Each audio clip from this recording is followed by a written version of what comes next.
Muy buenas tardes a todos, bienvenidos, gracias por acompañarnos. Gracias, alcalde de Rincón de la Victoria y presidente de la Diputación Provincial de Málaga, Francisco Salado. Gracias también por acompañarnos al alcalde de Moclinejo y alcaldes de Macharabiaya y de Totalán.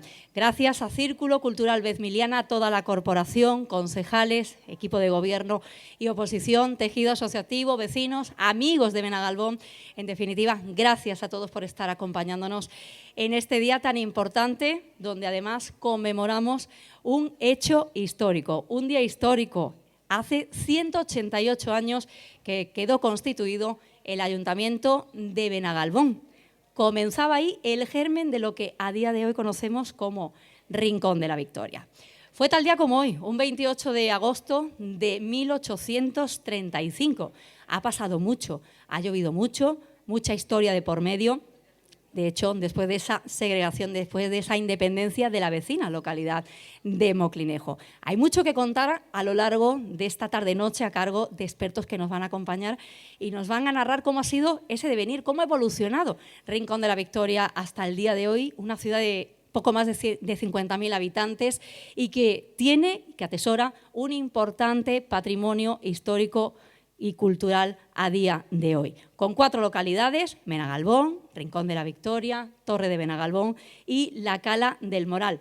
Y además Benagalbón tiene esa importancia no solo porque aquí quedó constituido el primer ayuntamiento, sino porque el municipio en un origen se llamaba Benagalbón.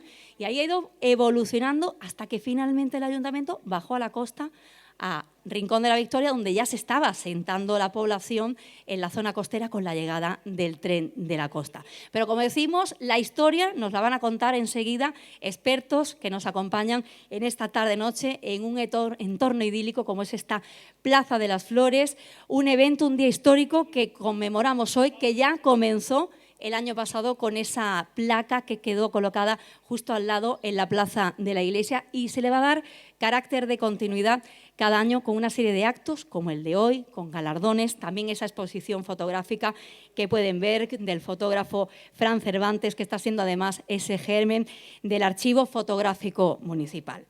Pero hoy es un día, como digo, destacado para el Ayuntamiento de Benagalbón, de Rincón de la Victoria, como institución, como tal.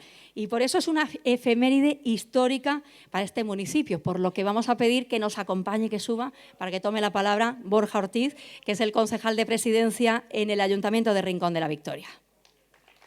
Para mí sí es un honor estar aquí un año más para poder abrir este acto tan simbólico para nuestro municipio, ¿no? Un acto en el que recordamos nuestro pasado, recordamos nuestros orígenes. Y no es esto cuestión baladí, recordar todas estas cosas, ¿no? La historia yo creo que constituye uno de los ejes fundamentales que nos hacen ser personas con seña de identidad y arraigo propio, ¿no? Ya saben que para saber dónde estamos y hacia dónde vamos tenemos que saber de dónde venimos. Este año cambiamos el patio del ayuntamiento por esta preciosa Plaza de las Flores de Benagalbón. Y la verdad que, permíteme que dé también la enhorabuena, la celebración de este acto, todas las áreas implicadas, ¿no?, que han tenido que ver cultura, alcaldía, policía, jardines, servicios generales, pero en especial yo tengo que dar la enhorabuena a Pepi por cómo tiene de bonito la Plaza de las Flores y cómo tiene de bonito el municipio, ¿no? Lo tiene como su joyero, ¿no? Lo tiene muy cuidado. Y viendo lo bonito que está el pueblo y lo espléndida que luce esta plaza, no me extraña, alcalde, que los inicios de nuestro municipio estuvieran aquí en Benagalbón, donde tú también naciste. Y es que Benagalbón, no voy a descubrir nada, ¿no?, pero siempre ha sido punta de lanza en nuestro municipio de múltiples inquietudes culturales. Prueba de ello es la Semana Cultural, un evento que en esa tipología es el más longevo que existe en nuestra provincia. Hoy vamos a disfrutar de un encuentro entre amigos, entre vecinos, un encuentro en el que aprenderemos de mano de 2 amigos como Juan Bu y Miguel Alba. Homenajearemos a una persona muy querida por todos, como es Toñi, y en definitiva aprenderemos más nuestra historia. No quiero finalizar esta introducción sin antes agradecer el magnífico trabajo que realiza el Círculo Cultural Vezmiliana en pro de nuestra cultura, de nuestra sociedad, de nuestro municipio, y el acierto en iniciativas de esta índole. Enhorabuena de verdad. Así también como a nuestro alcalde, a Francis, por tener esa sensibilidad especial a la hora de tratar e impulsar estas cuestiones. Conozco muchos municipios de la provincia y de España que actos como el de hoy pues quedan en el olvido por iniciativas que tiene el tejido asociativo por carecer del impulso político oportuno. Y nosotros tenemos la inmensa suerte de ser uno de esos casos en los que no cae en el olvido. Así que muchas gracias de verdad a todas las personas que habéis hecho partícipe este evento. La plaza está preciosa, está llena de personas, de amigos. Yo creo que eso es un síntoma de lo vivo que está nuestro municipio, nuestro tejido asociativo y todos nosotros. Así que muchas gracias a todos y ahora solo nos queda aprender y disfrutar. Bueno, pues decíamos que han pasado 188 años desde la constitución de ese primer ayuntamiento aquí en Benagalbón, pero la historia de este municipio se remonta a mucho más atrás. Nos tenemos que ir a mucho más tiempo atrás. Estamos hablando incluso de la Edad Media. Fíjense, Vezmiliana, qué importancia ha tenido en lo que hoy es Rincón de la Victoria, cómo ha influido, cómo ha ido evolucionando a lo largo del tiempo. La conquista propia de Benagalbón, el legado andalusí. ¿Qué herencia hemos tenido de nuestros antepasados y que podemos disfrutar a día de hoy? ¿Cómo ha evolucionado, en definitiva, Benagalbón desde sus orígenes a día de hoy? Como les decía a los comienzos, hoy contamos con dos expertos en la materia que nos van a hablar pues, de esa historia de Benagalbón, de los orígenes, de la parte más antigua. Todas las claves las tiene Juan Bautista Salado. Él es arqueólogo y además es el director del Museo de Nerja, a quien vamos a pedir ya también aquí que suba al escenario para narrarnos toda esa historia de los orígenes de Benagalbón. Bueno, buenas tardes. Muchas gracias por estar todos aquí, a las autoridades. Y sobre todo agradecer la invitación, porque para mí es muy satisfactorio dar una pequeña pincelada sobre la fundación de Benagalbón en un marco incomparable como es la plaza donde hemos corrido tantas veces, hemos jugado tantas veces, porque esa casita que hay ahí, que ahora es el restaurante y esa de ahí, son de mi abuelo paterno y materno. Por tanto, la vinculación que tenemos con esta plaza no puede ser más especial, ¿no? Efectivamente, es hoy un día histórico muy importante y está claro que para que haya un municipio, a partir del siglo XIX, tiene que haber un origen de un núcleo que después se convierte en municipio. Y evidentemente, y estaba hablando precisamente con Antonio Sánchez sobre la fuente, por desgracia, tenemos muy poca información sobre Benagalbón andalusí. ¿Por qué? Porque precisamente en ese ámbito de periodo histórico tan amplio como es Al-Ándalus, las fuentes escritas son muy escasas y sobre todo se centran en acontecimientos muy vinculados con el poder, con los emires, con los califas, con los sultanes, pero tenemos poca documentación sobre la vida cotidiana y sobre entidades y poblaciones tan poco importantes como era Benagalbón, que ya lo tenemos que decir. Siempre los que somos de un sitio pensamos que lo nuestro es lo más grande, pero la historia nos pone siempre en su lugar. Curiosamente, si tenemos mucha información de Benagalbón, o la poca información que tenemos de Benagalbón, es gracias a la documentación cristiana, en los que son los procesos de conquista y cuando los reyes católicos conquistan las distintas localidades, hay un proceso de repoblación donde se hace una especie de documento notarial donde se especifica la gente que viene, las propiedades que se le otorgan. Entonces son documentos muy, muy detallados, ¿no? Y eso es lo que nos da una visión bastante exacta de lo que era Benagalbón, pero ya en el siglo XV. Pero tenemos que ir cuando Benagalbón se origina. Y la única información que tenemos inicialmente es su nombre, Benagalbón, que es un antropónimo. ¿Qué quiere decir eso? Que es un nombre de una localidad que emana de una persona, o en este caso de un clan tribal, que son los Banu Galbún. Y curiosamente tenemos un rastro de gente muy importante que eran Banu Galbún, que antes de fundar esta población pues estaban dispersas por Al-Ándalus. ¿Dónde? Por ejemplo, sabemos, gracias al Mío Cid, que hay un Abengalbón en lo que es actualmente Molina de Aragón, en ese momento Molina, en el siglo XI, que era muy, muy, muy amigo y protector de la familia del Cid Campeador. Por tanto, ya tenemos un dato de que existe esa tribu, existe personaje vinculado a ese clan tribal, que son los Banu Galbún.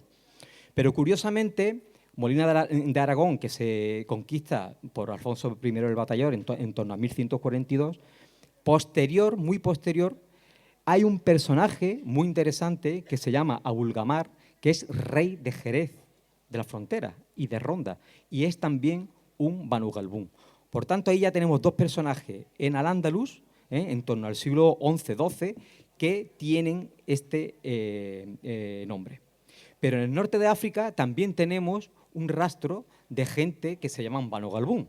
Por ejemplo, Al-Hassan ben Galbún Antammin, que es el rey de Cariowán. Cariowán es una ciudad de Túnez.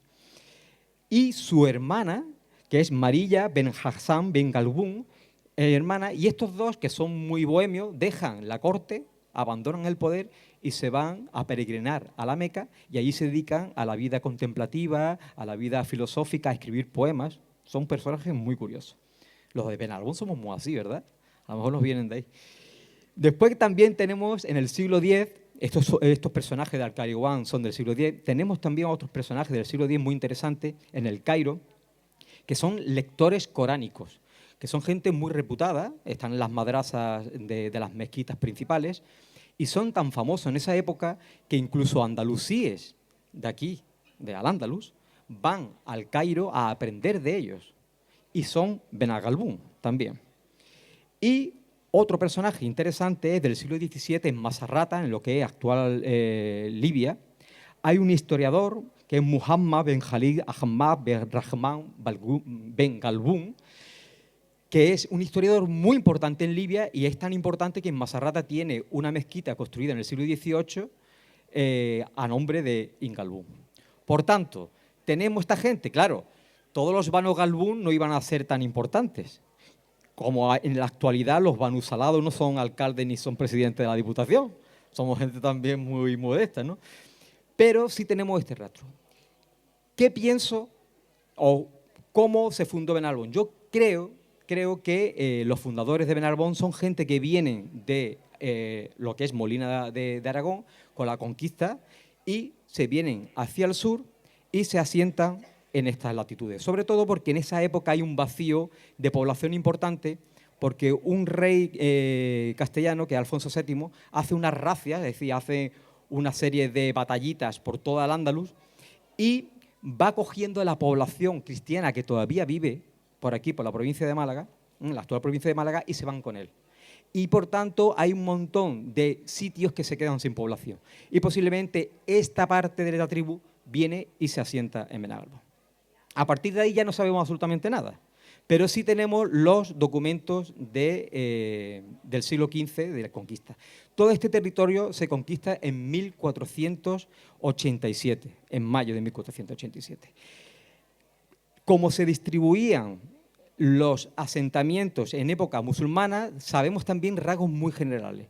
Había, sobre todo en época nazarí, 3 provincias grandes, que son la actual Almería, que se llamaba Pechina, lo que era la provincia, Granada y Málaga, y esas 3 provincias se dividían en Iklim, Aklam en árabe, en el plural, que son 33 dependencias que pertenecían a esas provincias. Y después sabemos que hay unas administraciones menores que se llaman TAS, pero que no sabemos muy bien cómo funcionan, porque en las fuentes escritas mencionan algunas, pero no tenemos concretamente cómo era ese funcionamiento, sobre todo aquí en Málaga. Sí, pues sabemos, por ejemplo, que en Comares, la TAS de Comares estaba compuesta por un castillo principal donde estaba el representante del sultán, y después de esa fortaleza o ciudad dependían distintas alquerías mayores o menores. En este caso es muy importante, y creo que es la vinculación de por qué Benalbón a posteriori pertenece a Moclinejo y no a otro, que es que esas TAS siempre tienen que tener una cabecera de una alquería principal. De hecho, Moclinejo viene de Moclín, Moclín viene de Aklam, y por tanto Moclín quiere decir departamento de provincia o algo así. Es muy probable que Moclinejo fuera de una de esas alquerías principales junto a Macharavillaya y Benaque, que lo dicen así los textos, y que Benagalbón y distintas alquerías que hay aquí, que había muchísimas, pues perteneciera a Moclinejo. Y de ahí la posible vinculación. Tenéis que tener en cuenta que en la Sarquía había muchísimas alquerías. Alquerías son pueblos, ¿vale?, que dependían o de castillos o de ciudades. En este caso, la Sarquía, que no es la Sarquía actual, la Sarquía nazarí, la Sarquía andalusí, era desde Málaga hasta el río Vélez. Sarquía quiere decir Sharquía, oriental, es decir, todo lo que está al oriente de la ciudad de Málaga, pues estaba constituida, como decía, eso, por la ciudad principal, que era Málaga, y distintas alquerías. Cuando los reyes católicos conquistan todo este territorio y hace la distribución, una de las grandes concejos es Málaga. Y Málaga, que es el ayuntamiento, pues es la que ordena un montón de pueblos. Pero la fuente dice como hacían los moros. Es decir, que muy posiblemente en época nazarí, aparte de esas taas, había una demarcación mayor que dependía directamente de Málaga. Por tanto, es muy interesante esa organización territorial y que nos puede marcar más o menos esa guía de por qué Benagalbón pertenecía a Moclinejo. Benagalbón, ¿cómo se constituía? Pues Benagalbón era un pueblo, una caria muy pequeña. Tendría en torno a 40, 50 casas, 200 y pico habitantes, no tendría más. Muy desestructurado, si recordáis la fotografía de 1914, pues sería más o menos eso. Tenía una mezquita, pero la mezquita era tan mala que no la reutilizaron como iglesia, como sucede en algunos sitios, sino que la utilizaron, atento, para bodega. Y eso tiene una carga simbólica brutal. Y se la dieron precisamente a Jorge Serrano, a un tal Jorge Serrano. ¿Por qué la convirtieron en bodega? Que en Benmilena también pasa eso. Benmilena tenía 2 mezquitas, una sí la consagran como iglesia, pero la segunda mezquita también la convierten en bodega.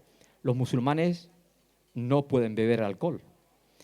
El lugar más sagrado de un musulmán es la mezquita, pues la convierten en bodega. Es decir, una manera de humillar. De hecho, cuando se conquista la alquería, ojo, conquista, no reconquista, conquista, se quedan pobladores musulmanes aquí y se le llaman mudéjares. Mudéjares quieren decir, es un mote que quieren decir los domesticados. Por tanto, es otro simbolito, otra pullita para ver que la cristiandad ha vencido al Islam. Como decía, tenía una mezquita convertida en bodega y se la dieron a Jorge Serrano, y tenía una torre de alquería. Una torre de alquería es una torre hueca donde la gente se podía refugiar, y también lo que era el albacar, es decir, el ganado podía también refugiarse en caso de racias, de algún tipo de ataque enemigo. Gracias a una foto que me dio Candelaria, en torno al año 50, que está hecha desde la parte oeste, de la parte de la loma, se ve que la torre existía, la torre de alquería, que se menciona en las fuentes. De hecho, se la dan a uno de la alta corte, de la corte de los Reyes Católicos, que se llama Diego de Carreño, y estaba situada donde vive Paquito Cueva, es decir, donde está el ambulatorio actual. Y se ve perfectamente cómo existe esa torre, y cuando ya hacen el centro de salud, bueno, el colegio en esa época, en los años 60, la destruyen, por desgracia, ¿no? Pero tenemos una torre de alquería. Y bueno, y principalmente la economía pues se basaba en la agricultura, en la vid, sobre todo en la vid, en los olivos y en la ganadería, principalmente lo que es la cabra, ¿vale? Entonces, esto es un esquema general. Sabemos que la iglesia de Benagalbón en 1602 ya está construida, porque es la mención más antigua que tenemos, es decir, que posiblemente la iglesia se construye en torno a la segunda mitad del siglo XVI, y aquí hay que decir una cosa interesante. Cuando vais a muchos pueblos de Málaga, en muchas iglesias pone construida en 1505, Y eso no es exacto. En 1505 se crean las parroquias. Pero las parroquias es algo simbólico, es decir, es una dotación que hace el Obispado de Málaga para que haya un cura y pueda bautizar a la gente. Pero físicamente no estaba construida la iglesia. Y ya en ese momento la iglesia de Benagalbón pertenece a Moclinejo. Y una prueba física es que la iglesia de Moclinejo tiene 3 naves y la iglesia de Benagalbón tiene una sola nave. Eso quiere decir que es una iglesia secundaria y que depende de una iglesia mayor, que en este caso es Moclinejo. Por tanto, tenemos, y reincido porque es importante, esa vinculación de que en época islámica, en época andalusí, por qué puede pertenecer a Moclinejo, cómo los reyes católicos conservan esa distribución y, por tanto, cuando se hace esa organización del territorio, dependiendo de Málaga, pero secundariamente también de Moclinejo, incluso cuando se constituyen las parroquias, Benagalbón también depende directamente de Moclinejo. A partir de ahí, la historia la tiene que contar Miguel. Esto ha sido simplemente un pequeño detalle. Y bueno, y voy a decir una cosa, ya sabéis que la gente de Benagalbón son muy de Benagalbón, y cuando la gente me pregunta de dónde soy, digo yo, de la capital del imperio, porque fuimos imperio hasta 1950, hasta que la gente de Rincón y eso se llevaron al ayuntamiento para abajo, que eso es otra historia. Pero bueno, muchas gracias y felicidades. Bueno, decía que íbamos a hablar eso de la historia de los orígenes de Benagalbón. Ya Juan Bu pues, nos ha dado bastantes pinceladas de esos orígenes, pero la historia no acaba ahí, como bien él decía.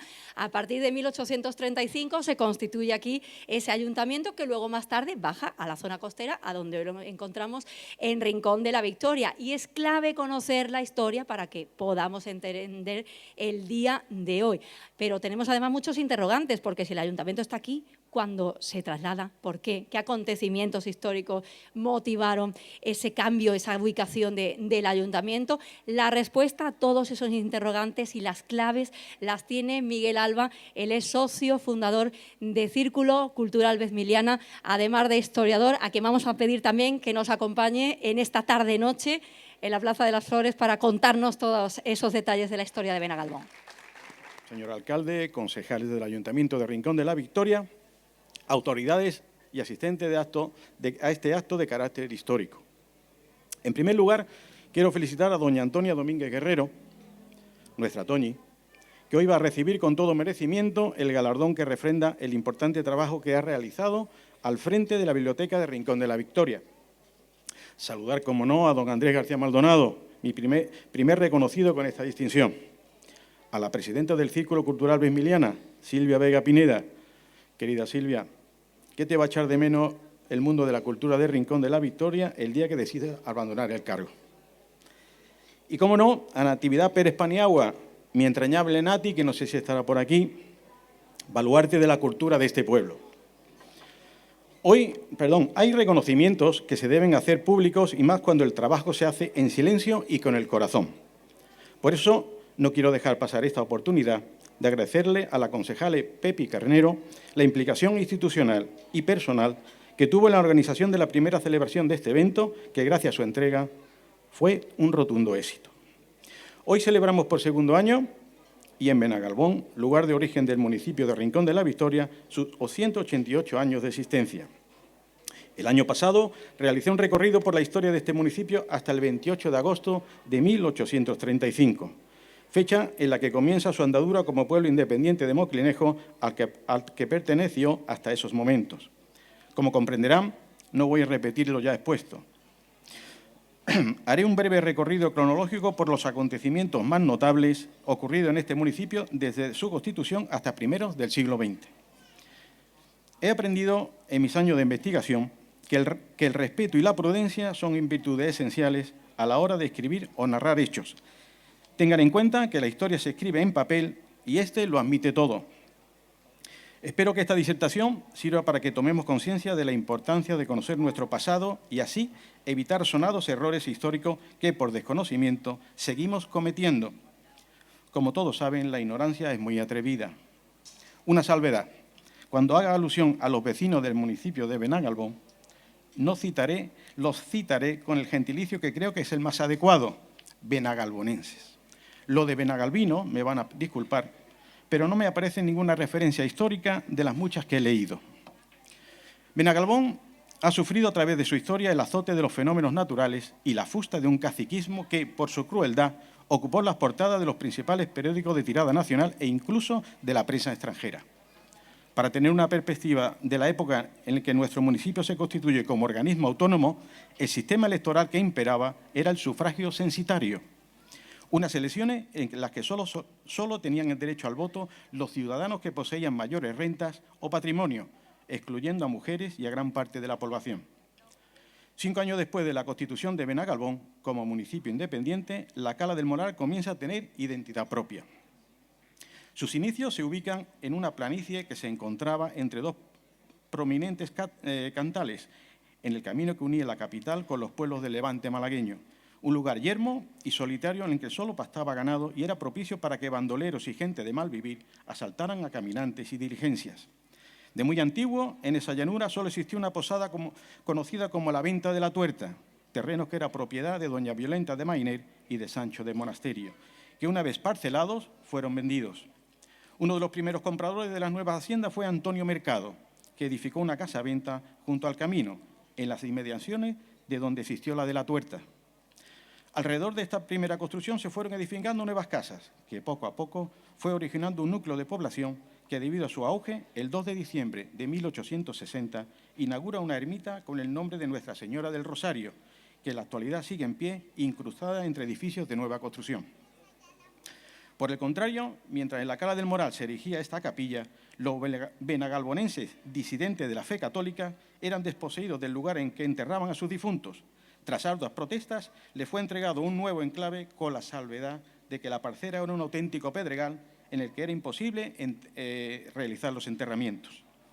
En 1878, la desesperación iba a ser mella en la vida del labriego local, quien desde la Cala del Moral hasta Arroyo Santillán pierde los viñedos por la aparición de la plaga de la filoxera. La ruina que ocasiona la pérdida de uno de sus principales medios de vida tiene como primera consecuencia el desplazamiento de la población hacia la costa. Como se podrá ir viendo a través de la exposición, la necesidad de subsistir, el hambre, sería la causa principal de que gran número de benagalbonenses vieran en la emigración la única salida a sus desdichas. A ver un poquito de agua.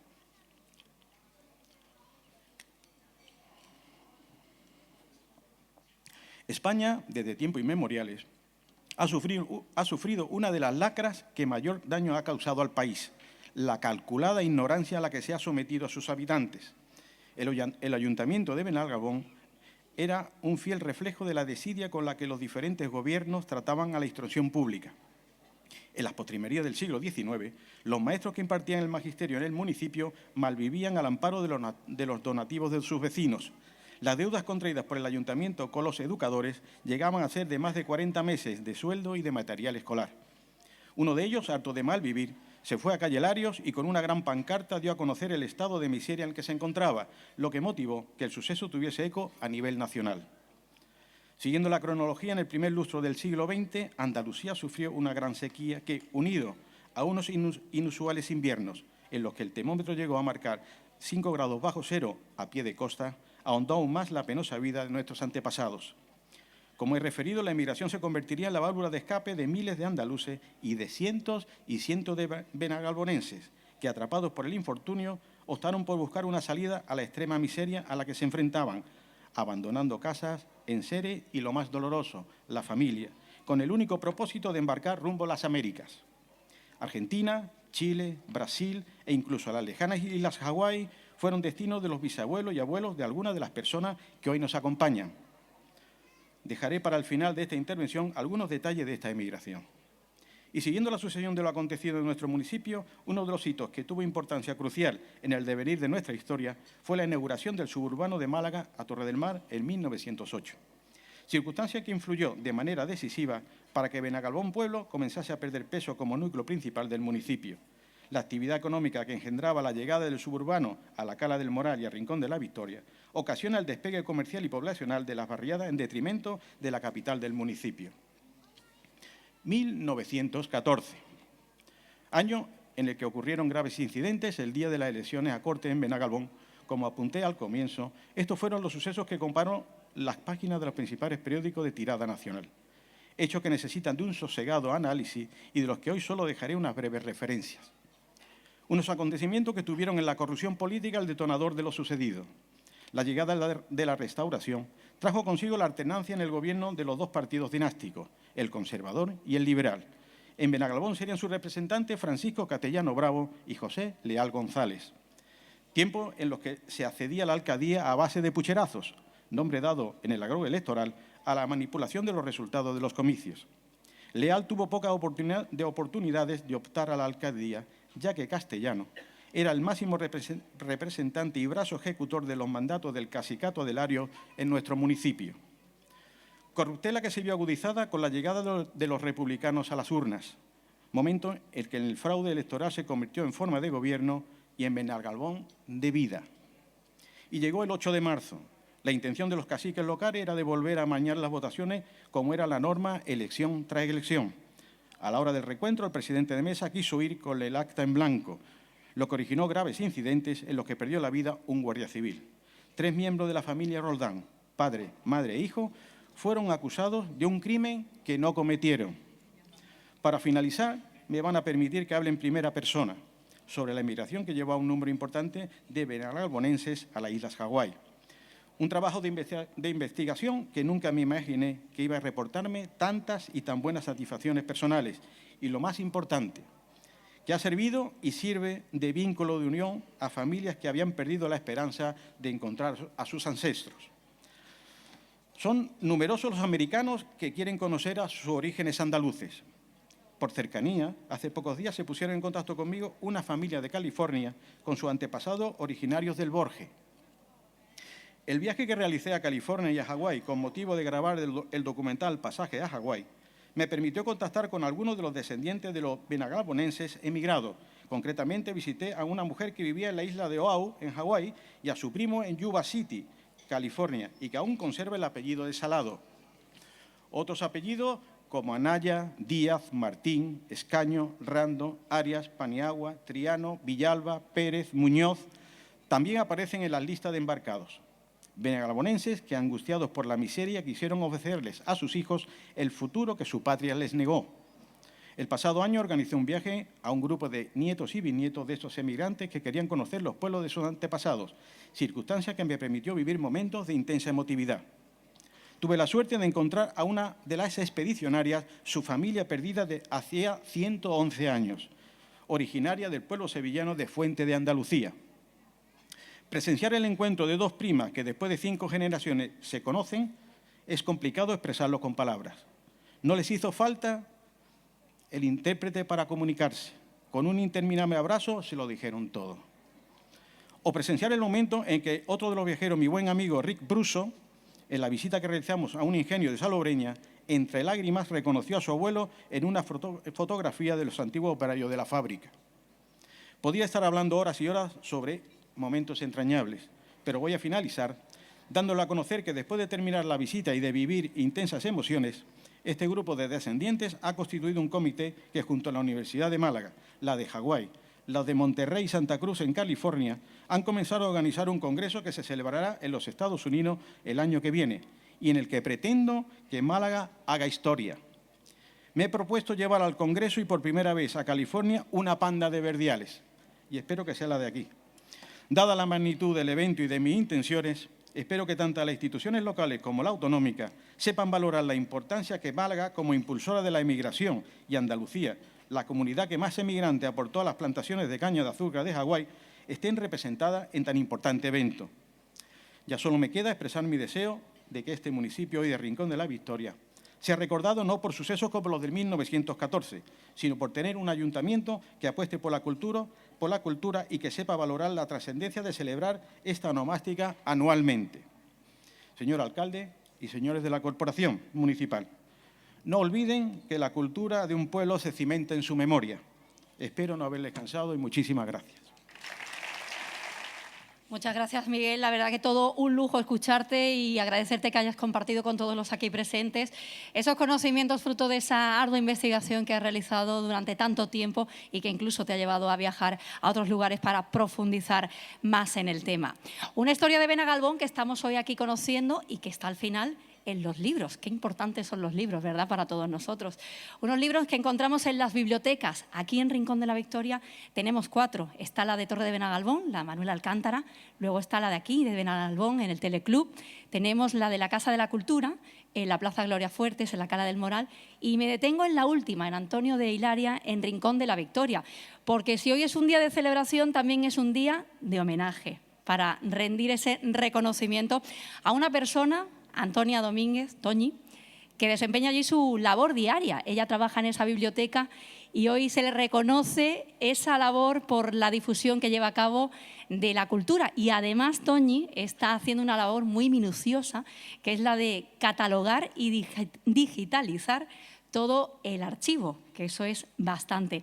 Así que vamos a pedir, en primer lugar, a Silvia Vega, que ella es la presidenta del Círculo Cultural Vezmiliana, que sea ella la que suba aquí y nos haga esa semblanza y nos explique cuáles son los logros de Toñi para hacerla merecedora hoy de este galardón. Adelante, Silvia.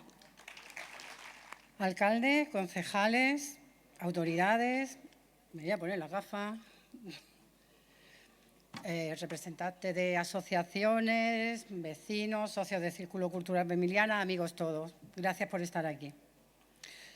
Siento una profunda satisfacción al representar hoy al Círculo Cultural Vezmiliana, que gracias a la labor de investigación de uno de sus socios fundadores, Miguel Alba, puede fechar y acreditar sin lugar a dudas que el 28 de agosto de 1835 se constituye el primer ayuntamiento de Benagalbón, hoy de Rincón de la Victoria. Miguel, yo lo siento, también los de Círculo somos así. Serías un magnífico cronista de la villa y no me cansaré de seguir pidiéndolo. Gracias a nuestro ayuntamiento por mostrarse sensible a nuestra propuesta, apoyarla institucionalmente y considerarla como lo que es, un relevante hecho histórico y permitirnos ir juntos de la mano en esta ya su segunda celebración. También tengo un muy buen recuerdo de la primera, gracias a, por supuesto, a Borja, a Francis, pero también a Pepi, que nos ayudó muchísimo y nos orientó bastante. Dice Hannah Arendt, el pasado no lleva hacia atrás, sino que impulsa hacia adelante y en contra de lo que se podría esperar, es el futuro el que nos conduce hacia el pasado. Este futuro tiene forma de aniversario y se ha instalado en la agenda de nuestro municipio de aquí en adelante y es para quedarse. Lo ha dicho Borja, le tomo la palabra. Y más el año que viene, que es nuestro 10º aniversario, doble aniversario el año que viene. Por último, quisiera agradecer personalmente a Francis que me dé la oportunidad de pronunciar la loa que tanto se merece nuestra homenajeada de hoy. Y este homenaje de Ciudadana de Honor del municipio 2023 recae sobre Antonia Domínguez Guerrero, la conocemos todos como Toñi, la bibliotecaria. Ella ha estado 35 años a cargo de las bibliotecas municipales y esto por sí solo ya avala el merecimiento de este premio. Esta gran mujer hace honor a su segundo apellido, es una guerrera. Desde los 11 años ya tomaba ella sola el autobús a las 6 de la mañana para estar en Málaga en el instituto, porque ella sabía que quería estudiar una carrera universitaria y así lo hacía, nada se lo impedía. Acabó licenciada en Historia. De hecho, que sepamos, y si no me equivoco, la primera mujer nacida en Rincón que tiene una licenciatura.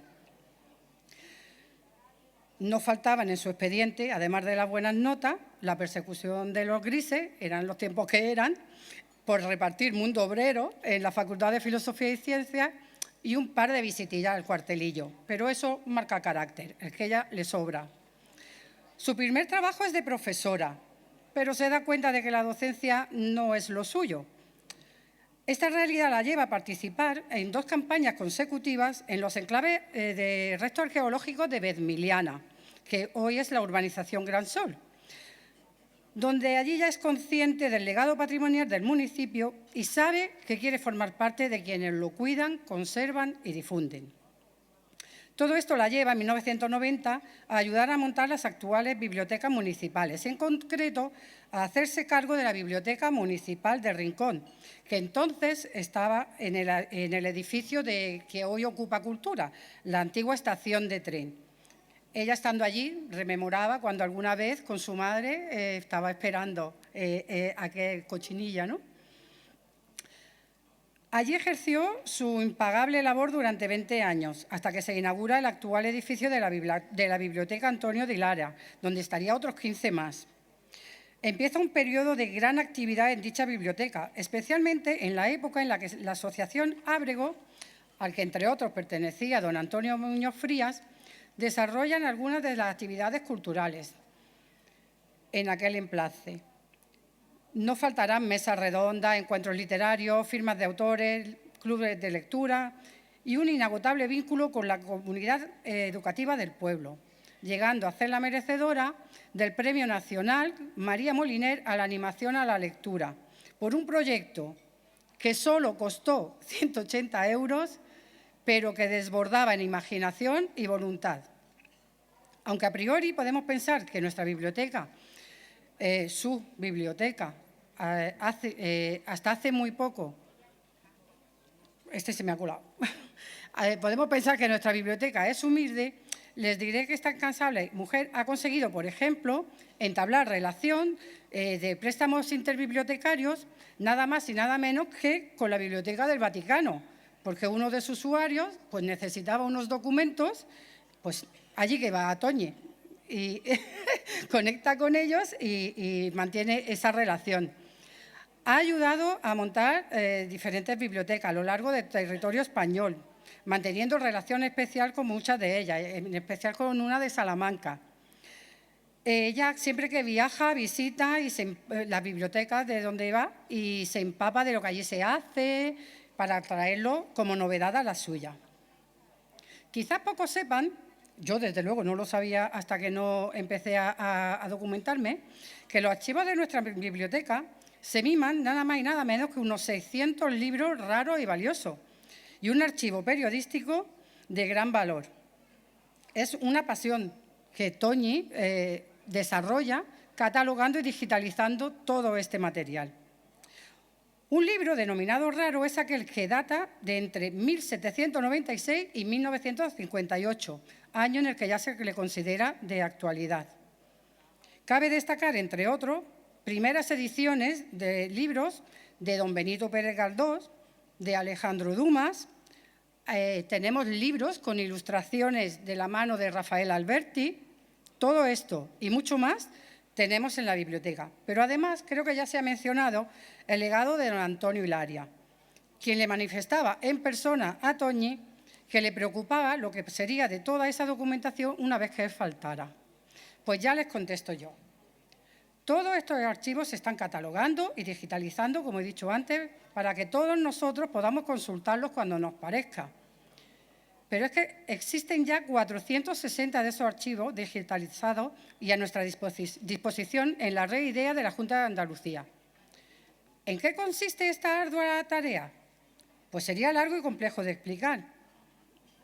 Pero cada libro y cada archivo tiene, por ejemplo, para que sirva solo como ejemplo, una ficha en la que se podrían rellenar más de 200 índices de valoración diferentes. Sobre este mismo libro. Y que no contenta con esto, añade enlaces, tanto históricos como de periódicos de la época, para contextualizar toda esta documentación y cuando lo leamos tengamos una idea más clara de por qué pasan las cosas y cómo son todas ellas. Todo esto requiere de una especialización, paciencia, mucha generosidad, que poco es común, porque es muy raro que esto se haga con un equipo con tan pocas personas, y ser capaz de liderar este equipo y de transmitirles esta pasión, porque se cuenta en realidad con pocos medios y es una labor muy desconocida para las personas que no pertenecen al entorno de la biblioteca. Toñi es también una ávida lectora, por supuesto, pero sobre todo es una maravillosa recomendadora de libros. Conoce también a todos sus usuarios y tiene una relación tan especial con ellos que se han llegado a celebrar 2 bodas en su biblioteca, no una, 2. Después de tan magna labor por parte de nuestra homenajeada y teniendo en cuenta que es un poco recelosa de su intimidad, he dudado un poco en hablaros de la persona que es ella, pero creo que se lo merece, que la conozcamos un poquito más. Toñi, medio granaína, que eso no lo sabía yo, por parte de su padre y, por supuesto, rinconera de corazón 100%, es madre de 2 hijos varones y orgullosa abuela de una niña. Entre restauración y restauración de muebles, que es su hobby, ha ido realizando su labor profesional muy generosamente, lo repito. Digo esto porque Toñi, en viuda joven y en pleno traslado de la biblioteca del edificio de la estación a la que conocemos ahora, su marido padece una grave enfermedad y se queda viuda. Según sus propias palabras, ella lleva esta situación con entereza, responsabilidad de madre y con el Imagine de John Lennon, que para quienes conozcan la letra sabrán que representa perfectamente cómo es ella en su intimidad. Por todo esto, es merecedora del premio que ahora le va a hacer entrega el señor alcalde. Te lo mereces, Toñi. Silvia, no te marches todavía, Silvia. No te marches, quédate por aquí porque vamos a pedir a la propia Toñi que suba y, lógicamente, también al alcalde de Rincón de la Victoria, Francisco Salado, para que le haga entrega del galardón.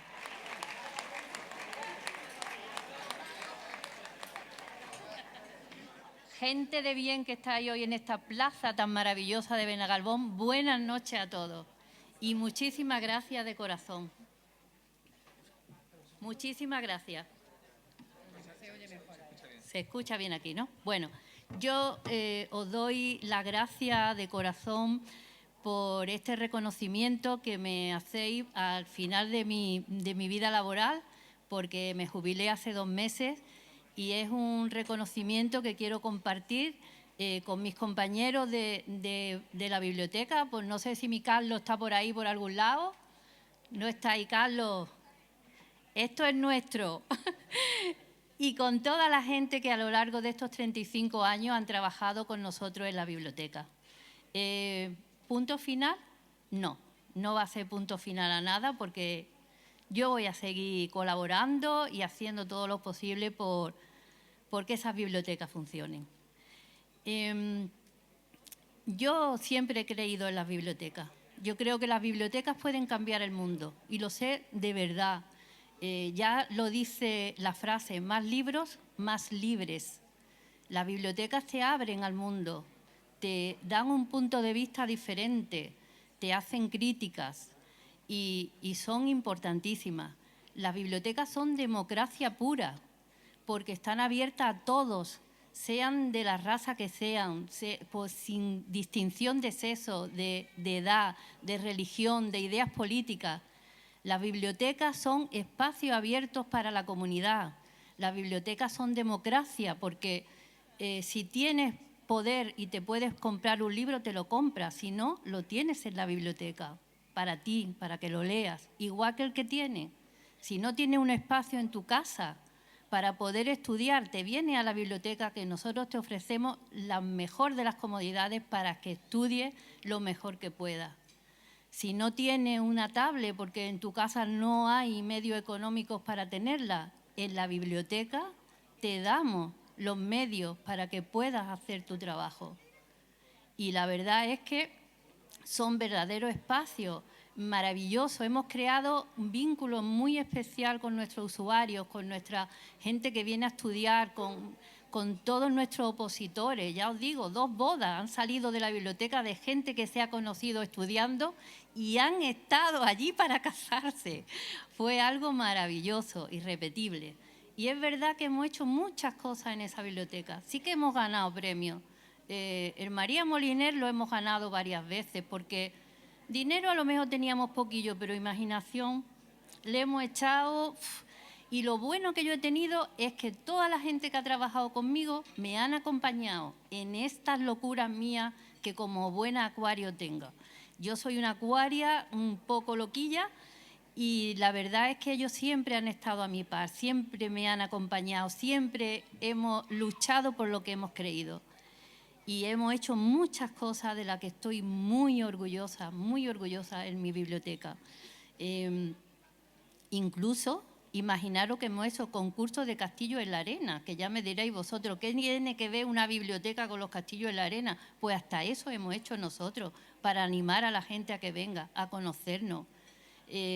Campañas de animación a la lectura, club de lectura con las mujeres de las asociaciones de nuestro municipio, la hora del cuento, todo lo que os podáis imaginar, concursos, mesas redondas, conferencias, hemos tenido allí a budistas, hemos hecho todo lo que había por qué hacer para que la gente viniera y nos conociera y compartiera con nosotros esa experiencia maravillosa que dan los libros y la lectura, que te hacen...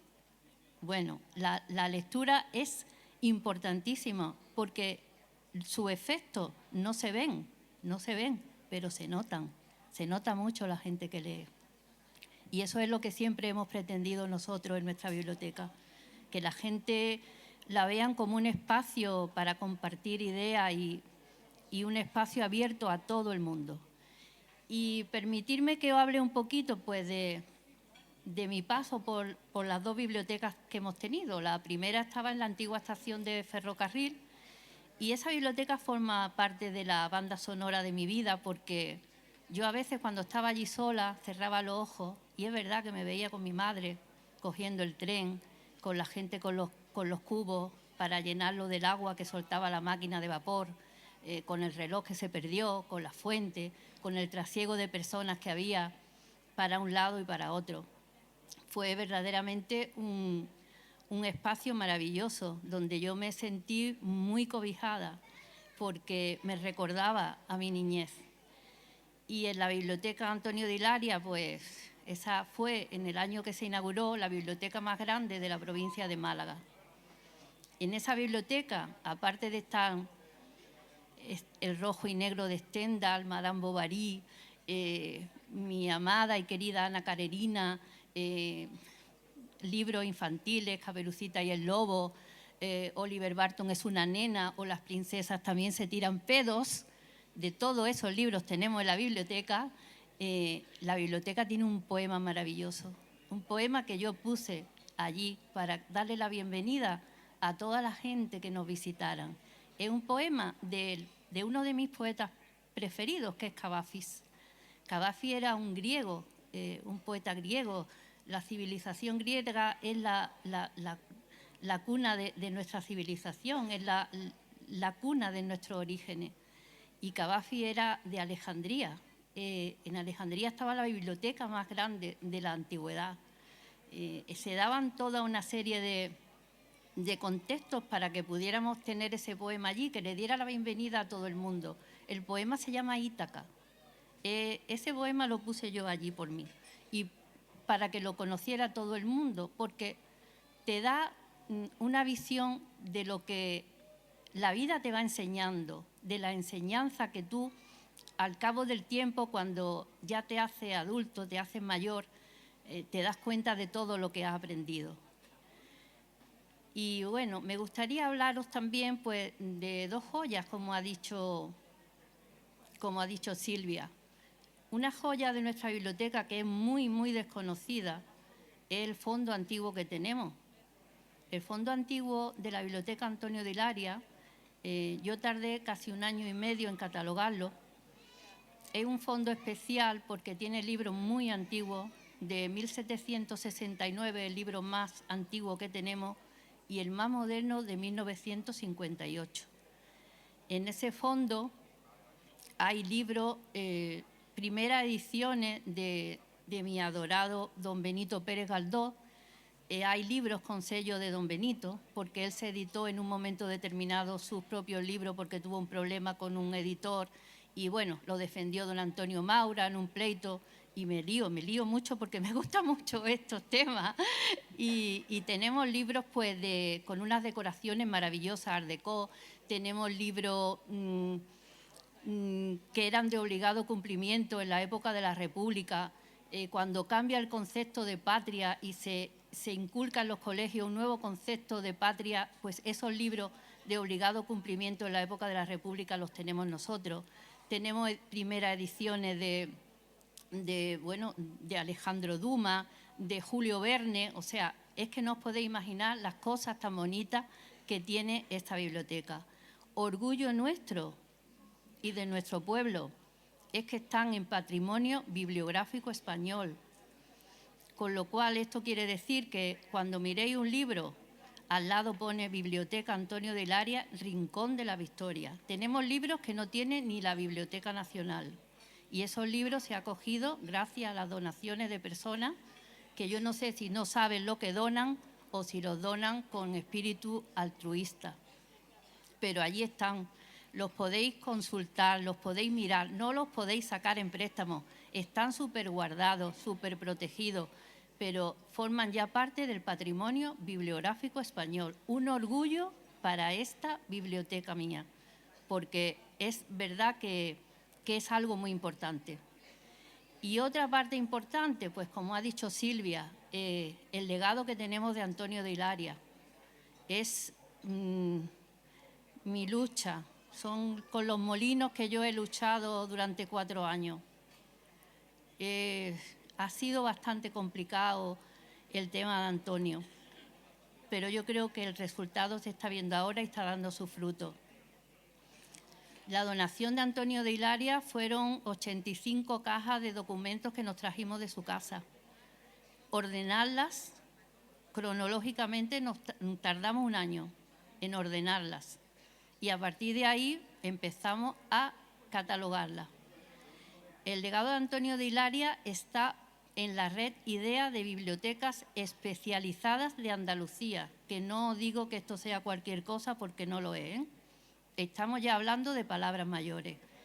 Y el trabajo que hemos hecho con este legado ha sido reconocido por muchas instituciones, porque es un trabajo que, sin que yo me ponga ningún tipo de moño, está muy bien hecho.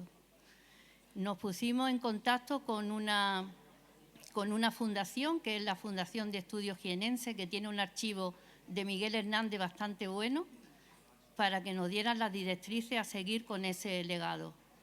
Y a partir de ahí, con esas directrices que nos dieron, empezamos con la Junta de Andalucía, con la Biblioteca de Andalucía, a tener conversaciones, porque yo necesitaba que me abrieran un permiso especial para catalogar esos fondos, a fin de hacer como una especie de archivo que fuera una simbiosis entre lo que es un archivo y una biblioteca.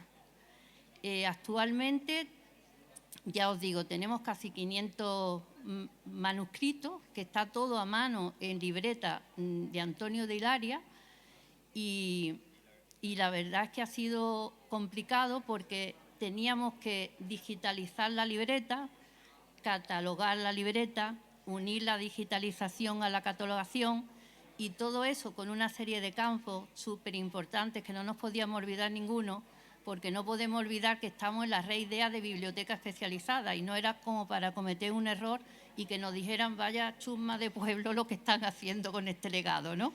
Así que tuvimos mucho cuidado. El poder hacerlo, el trabajo ese, muchas personas me han ofrecido su ayuda, pero es que no se podía hacer, o sea, es que lo tenía que hacer yo porque no hemos contado con especialistas, bibliotecarios ni documentalistas que me pudieran ayudar. Y yo lo he hecho porque en mí se dan 3 circunstancias que es muy difícil que se den en otras personas. Primero, que soy rinconera de nacimiento. Segundo, que soy historiadora. Y tercero, que soy bibliotecaria. Entonces, esas 3 cosas unidas han hecho posible que este legado de Antonio de Hilaria pues, esté llegando a buen puerto, aunque todavía falta mucho. Para mí ha sido maravilloso, porque Antonio tiene... podemos dividir el legado de Antonio en 2 fases. Por una parte están las actas capitulares de Málaga, desde 1769 en adelante, y por otra parte tenemos todo lo referente a nuestro municipio. Yo, leyendo y catalogando ese legado, he estado en la batalla de Pensacola. He estado con los Galvez de Macharavillaya pidiendo crear el Consulado del Mar en Málaga, con objeto de dar vida al puerto de Málaga. He estado en la Torre de San Telmo, cuando se cayó media torre. He estado en el fusilamiento de Torrijos, o cuando se hizo una colecta popular para poder crear ese monumento que está hoy en la Plaza de la Merced. Con Antonio yo he visitado numerosos sitios que para mí eran desconocidos y he estado en la Málaga floreciente de los Larios, de los Heredia, de los Loring, he conocido las fábricas, todo lo que había que pasar por el Ayuntamiento de Málaga, todo eso está manuscrito por Antonio. Y aparte de nuestro pueblo tenemos también una cantidad de información enorme porque tenemos todas las actas del Ayuntamiento de Rincón desde 1860 en adelante. Y aparte de eso, pues tenemos entrevistas a maquis del municipio, a personas que estuvieron en la desbandada. Tenemos expedientes de depuración de conducta del año 39. Tenemos la historia de la Iglesia desde la época de los Reyes Católicos hasta nuestros días, los monaguillos, los sacristanes, de barca, de jávega, de gente de la mar, de naufragio. Todo eso está recogido en este legado que tenemos de Antonio de Hilaria.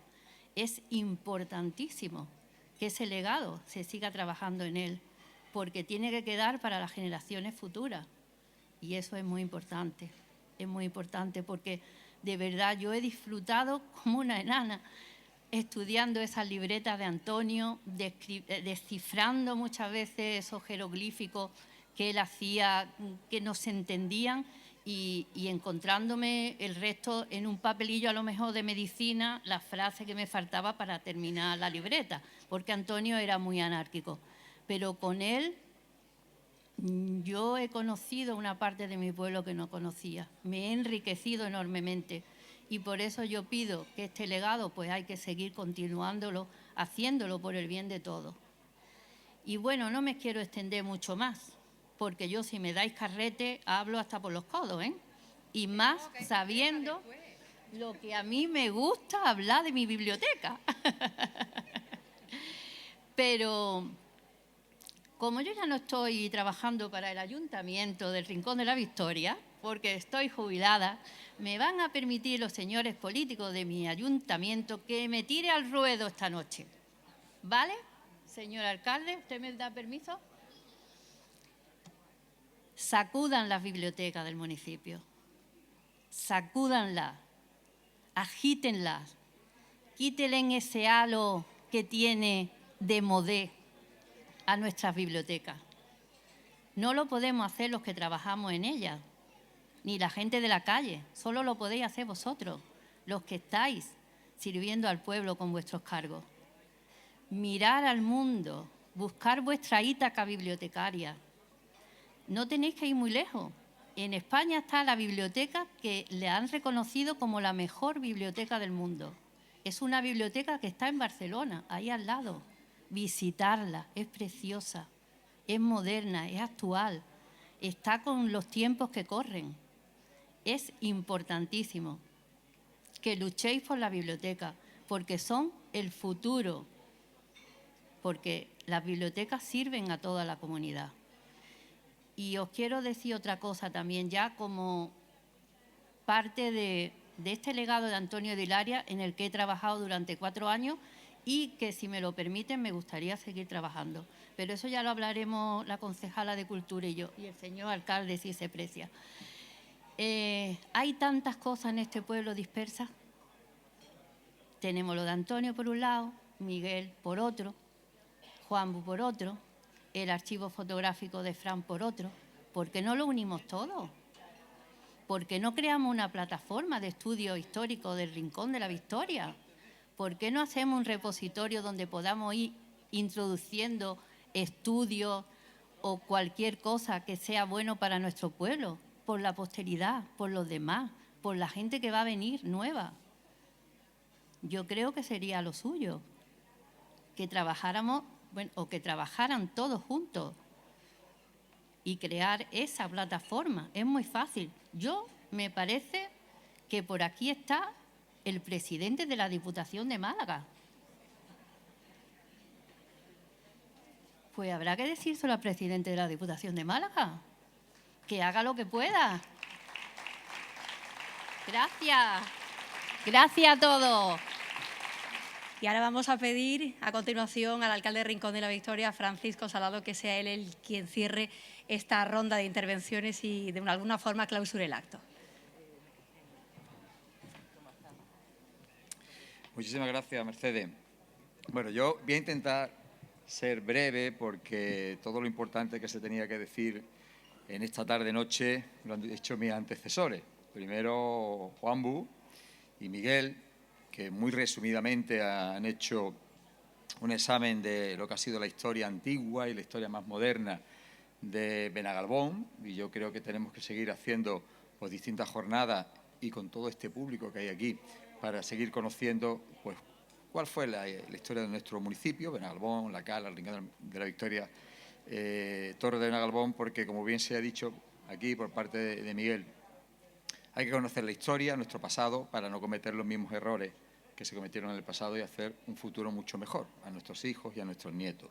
Y eso los historiadores, los bibliotecarios, el mundo social, asociativo, cultural de nuestro municipio nos tiene que ayudar a ello y nosotros estamos dispuestos, querida concejala de Cultura, a colaborar con ellos, porque al final lo que hace un ayuntamiento se enriquece mucho más, tiene más potencialidad, tiene más dinamismo, tiene más fruto, evidentemente, y mejores resultados si la sociedad civil trabaja con nosotros. Y todos los resultados que hemos tenido gracias a la colaboración de la sociedad civil rinconera. Eso es así, ¿no? Así que, en primer lugar, mis palabras van a ser de agradecimiento. De agradecimiento a Juan y a Miguel por su ponencia, por las dos ponencias que han hecho hoy aquí. Al Círculo Cultural Vesmiliana, por insistirme una y otra vez, a través de Miguel, de que había que poner un nuevo hito histórico en nuestro municipio, que era 1835. Este hombre de nuestro municipio, que ya es rinconero, Miguel, estamos los que hemos nacido aquí y por derecho pues somos nativos de aquí, pero los que han venido a vivir aquí tienen muchas veces una impronta que no vemos los que vivimos aquí. Ellos valoran muchas veces más la peculiaridad de nuestro municipio, las potencialidades de nuestro municipio, los que vienen de fuera, y podemos enriquecerlo, engrandecerlo aún mucho más. Y él insistió en esa oportunidad de fijar un día histórico y yo creo que va la cosa muy bien, ¿no? Donde el año pasado hicimos la primera jornada y llevábamos ya un año de retraso porque el COVID se metió de por medio y decidimos suspender la primera edición que iba a ser en el año 2021, ¿no? Si no recuerdo mal. Bien, pues muchísimas gracias porque nos estáis ayudando a dinamizar socialmente y culturalmente nuestro municipio. Andrés, gracias también por prestarnos todo tu saber y todo lo que ha aportado a nuestro municipio. Él fue el primer galardonado en la anterior edición y ahora Toñi, que como habéis podido comprobar es muy merecedora de este premio. Yo creo que hemos acertado porque la biblioteca puede ser un edificio frío, oscuro y lleno de libros, impersonal, y los bibliotecarios, los trabajadores de esa biblioteca, con el apoyo más o menos del equipo de gobierno de turno, pues que puede crear vida, personalidad, sueños, que es lo que crean los libros, y animar a la gente a participar de esa biblioteca. Si los que conforman esa biblioteca, los bibliotecarios o bibliotecarias, no tienen la pasión y la devoción que tiene Toñi, pues evidentemente la biblioteca es distinta, ¿no? Así que los sitios, los lugares, como son las bibliotecas, como un lugar de jubilado, un club de fútbol, lo hacen las personas que están en ese momento. Y nosotros hemos tenido la suerte de tener a Toñi, que como veis tiene mucha pasión y es muy reivindicativa. Lo que pasa es que lo hace en un estilo, con esa suavidad que la hace, con esa voz, con esa dulzura, que muchas veces no se le puede decir que no, porque es muy reivindicativa, pero lo hace con mucha clase, ¿no? Con mucha clase, y lo ha hecho con todos los concejales de cultura que han pasado por el Rincón de la Victoria. Así que muchísimas gracias y yo creo que es muy merecedor este premio. Este premio que tenemos que agradecer también a Chico Repullo, que es el artista, que no se ha mencionado aquí, pero que tiene que estar por aquí, Chico Repullo ahí, que le dijimos, oye, tienes que hacer una obra de arte que represente la esencia de nuestro municipio, no de Benalbón, del Rincón de la Victoria. Y qué mejor que esa torre, que tiene, bueno, pues hay una mezcla ahí entre una torre en la parte antigua, con ese hierro ahí oxidado, y moderna. Yo creo que es un símbolo que representa muy bien a nuestro municipio. También agradecer enormemente la presencia de todos vosotros, porque el primer año el pacto del ayuntamiento estuvo bien, hubo mucha gente, pero yo creo que aquí en Benagalbón pues cada día estamos teniendo más expectación a este evento. Yo espero viene para quedarse y que sea un momento cultural importante en la agenda de todos vosotros a partir de este año, ¿no? También agradecer enormemente a Fran Cervantes por el trabajo que me está haciendo de recopilación bibliográfica, fotográfica. Una fotografía vale más que 1000 palabras muchas veces, ¿no? Cuando encontramos ahí a personas del Rincón, de la Torre de Benagalbón, de la Cala, de Benagalbón, que conocemos, pues nos da muchísima alegría, ¿no?, de ver a estas personas que muchas de ellas ya no están con nosotros, ni ellas ni mucha parte de nuestro patrimonio histórico. Tenemos que conservar nuestro libro, nuestra historia, y estamos haciendo un trabajo desde el equipo de gobierno de conservar nuestro patrimonio. Yo creo que es una de las asignaturas pendientes que ha tenido nuestro municipio y que estamos recuperando a marcha forzada.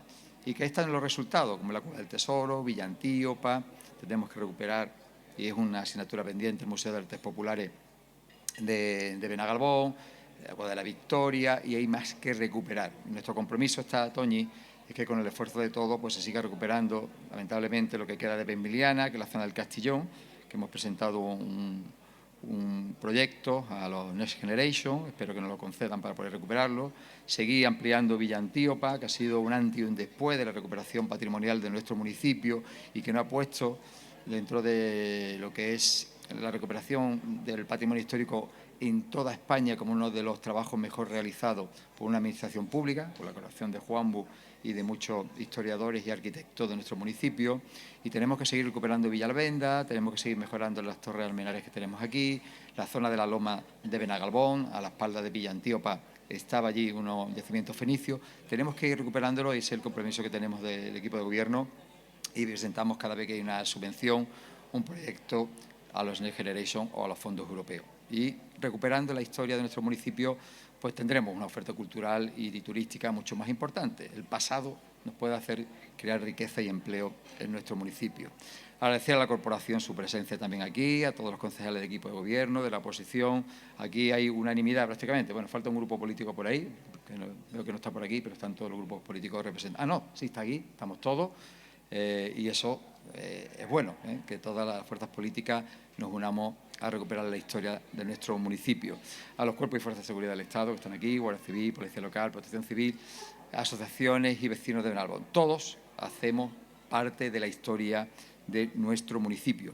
Mira, y esta mañana, repasando, digo, ¿qué ocurrió en 1835? Bueno, es la Constitución del Ayuntamiento de Benagalbón. Pero un 28 de agosto, ¿qué pasó en el mundo? A ver si, como decía un político que todavía está en activo, los planetas y los astros, a ver si en el 28 de agosto estaban ahí, alineados para conformar parte de la historia de eventos importantes que ocurrieron en el mundo. Fue importantísimo la constitución del Ayuntamiento de Benagalbón. Benagalbón es lo que es y estamos mucho aquí gracias a la formación de su ayuntamiento. Si no llega a haber ayuntamiento en Benagalbón, quizás muchos de los que estamos aquí no seríamos benalbinos o benagalbonenses, caleños, rinconeros o de la Torre de Benagalbón, porque al final un ayuntamiento hace que se cree oportunidad de vida, una vivienda, empleo, etcétera, etcétera. Y uno, pues en este momento a lo mejor no existiría aquí, ¿no? Porque mi abuelo, que decidió hacerse la casa allí, mi abuela materna aquí, pues no hubiesen decidido asentarse aquí, y mi madre que vivía allí, mi padre que vivía aquí, no se hubiesen conocido, no se hubiesen casado, y yo no estaría aquí. Todos somos parte de la historia del mundo, todos hacemos la historia de Benagalbón, del Rincón de la Victoria, y aunque sea una parte invisible que no conocemos, hemos conformado la esencia de nuestro municipio.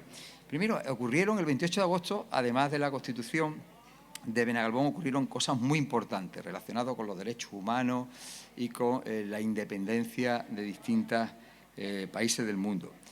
Y como unas pinceladas, para que veáis lo importante que es Benagalbón, hasta elegir el 28 de agosto, ¿no?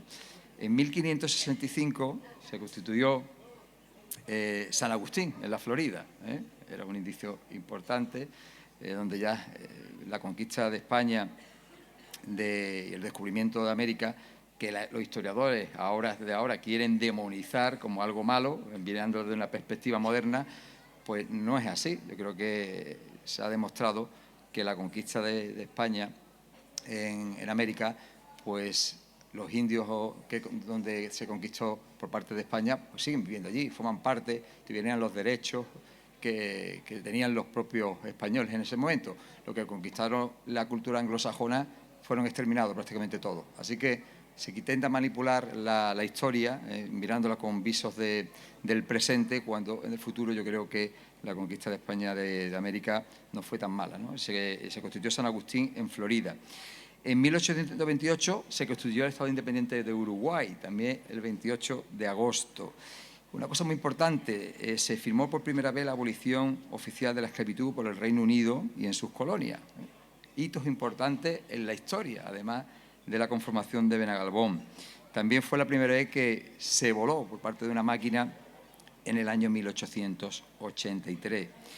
También se constituyó el Reino de Montenegro, que será la más o menos importante, pero también es un país importante, y se decretó en 1920 el derecho a voto de las mujeres. Ahí ya se empezó la igualdad entre hombres y mujeres, pero solo eran para las mujeres blancas, ¿no? Todavía había mucho que trabajar por la igualdad de las mujeres y la abolición del racismo. Y algo muy importante, algo que yo creo que es más importante, en 1963, en una manifestación que hubo por los derechos de las personas de color en Estados Unidos, en Washington, Martin Luther King dijo, I have a dream. Como sabéis, yo tengo un sueño, y yo y todos vosotros creo que tenemos todos un sueño, es de hacer un municipio mucho mejor, y con la colaboración de todos estoy convencido que lo vamos a hacer. Muchísimas gracias a todos. Llevamos desde las 8:30 de la tarde aquí diciendo que estamos de celebración, pero bueno, una celebración sin música yo creo que no es lo mismo, ¿eh? Falta aquí algo de música, y más en un sitio como Benagalbón. Estamos en la Plaza de las Flores, esto es cuna de los verdiales, y además Benagalbón se está ya preparando a tope para ese concurso tradicional de verdiales que vamos a celebrar en apenas unas semanas, en el mes de septiembre. Así que vamos a pedir que inunden de colorido esta Plaza de las Flores, y también que inunden con su alegría, con la alegría de su música, a la Panda Primera de Verdiales de Benagalbón, a la que recibimos ya con un fortísimo aplauso.